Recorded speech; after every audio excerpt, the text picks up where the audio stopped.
শীতের ঠান্ডায় বড়দিনে স্যান্টার কাছে উপহার পেতে কার না ভালো লাগে।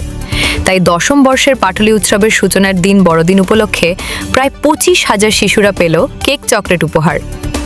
আয়োজনে 101 নম্বর ওয়ার্ডের পৌরপিতা বাপ্পাদিত্য দাশগুপ্ত উদ্বোধনী অনুষ্ঠানে উপস্থিত ছিলেন রাজ্যের মন্ত্রী চন্দ্রিমা ভট্টাচার্য, ছিলেন সাংসদ মালা রায়, জুন মালিয়া, পাশাপাশি ছিলেন বাংলা সিনেমার মেগাস্টার প্রসেনজিৎ চ্যাটার্জি, অভিনেতা অঙ্কুশ, আবির চ্যাটার্জি, ঐন্দ্রিলা সহ প্রমুখরা। রঙিন আলোর সাজ, আলো ঝলমল রাস্তা, পার্ক স্ট্রিটের পর কলকাতার বুকে এই উৎসব যেন সকলের কাছে প্রতিদিন জনপ্রিয় হয়ে উঠছে, যা সত্যি আনন্দের। এটাই তো বাংলার সম্প্রীতি, যে আমরা সব উৎসব একসাথে পালন করি, সকল ধর্মকে সম্মান করেই। এবং এটা একটা সিগনেচার প্রোগ্রাম 10 বছর ধরে হচ্ছে।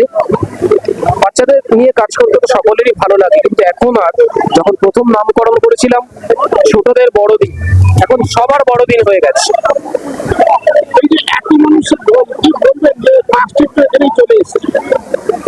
না, পার্ক স্ট্রিটের থেকে ভিড় গত বছর থেকেই এখানে বেশি হয়, এবং বাচ্চাদের পার্টিসিপেশন যেহেতু অনেক বেশি থাকে, ফুটপাত আছে, মানুষ হাঁটতে পারে, কেক খেতে পারে, চকলেট খেতে পারে, তাই মানুষ এটাকে একটা ডেস্টিনেশন করে নিয়েছে।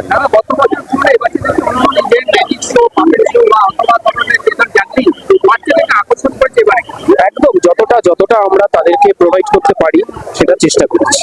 আর এখানে যারা মানুষরা এখানে এসে এই যে 101 নম্বর ওয়ার্ডের এই প্রয়াসকে তারা সাধুবাদ জানালেন, কত আনন্দ লাগছে।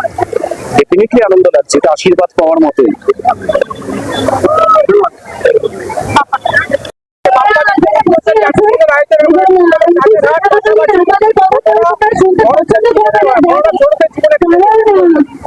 আসলে এই যে 101 নম্বর ওয়ার্ডে এটা 10ম বর্ষ বাপ্পার এই ছোটদের বড়দিন, এবং প্রত্যেক বছর যেন এটার গ্ল্যামার বাড়ছে এবং আয়োজনের যে মাপকাঠি সেটাও বাড়ছে, এবং অনেক ওয়েল অর্গানাইজ। এবছর আমি দেখলাম, যেহেতু আমিও 101 নম্বর ওয়ার্ডের বাসিন্দা, তা আমার কাছে খুব গর্বের বিষয় যে আমাদের ওয়ার্ডে এই ধরনের একটা ক্রিসমাস ফেস্টিভ্যাল পালন করছে বাপ্পা, এবং তার সমগ্র টিম। বাপ্পাদিকে অসংখ্য ধন্যবাদ এইরকম একটা আয়োজনের জন্য, এবং এই যে অসংখ্য মানুষ যারা ক্রিসমাস উৎসব পালন করছেন আজকে, তাদেরকেও আমার তরফ থেকে আপনাদের মাধ্যমে আগাম বছরে আবদার রাখে না, তাদের আমাদের কাজের প্রতি যে অ্যাপ্রিসিয়েশন সেটা সামনে থেকে জানানো, আই থিঙ্ক এটা আমাদের কাছে সব থেকে বড় পাওনা। থ্যাংক ইউ সকলের নতুন